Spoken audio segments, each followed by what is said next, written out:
For the past 18 months, we've had to refine the way that we've captured our data and the way that we've assessed across the primaries across the Trust. And we felt that we needed to have a set of principles in place to allow for a standardised comparison across the primaries in the MAT. So we continue to strive to get more accurate and reliable data, and looking at the market, we felt that RS Assessments developed a suite of tests that not only met the needs of us as a trust, but allowed our teachers to look at the gaps that were there and then plan for future teaching and learning. So RS Assessments have allowed us to use the Puma and Pira tests to provide diagnostic assessment in order to move teaching and learning forward. So for us, it was key that we weren't spending time creating the data, and we allowed to spend more time understanding the data that Assembly was able to pull through its integration, and allowed leaders to direct their time accordingly. So a key reason for us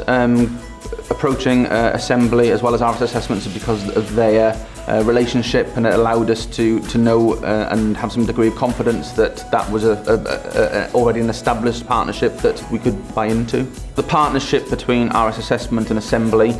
gave us confidence that relationship was quite established, and that was a huge benefit to us in deciding to go with them. I would absolutely recommend RS Assessment and Assembly if you're thinking about a platform to analyse data, because of the level of support, customer service and reliability that both organisations provide for us. 24 months down the line, we're now able to say with a certain degree of confidence that the data that's been presented to the Trust Board is standardised, it's accurate and reliable, and allows for a fair comparison not only between the schools but other schools and MATs nationally.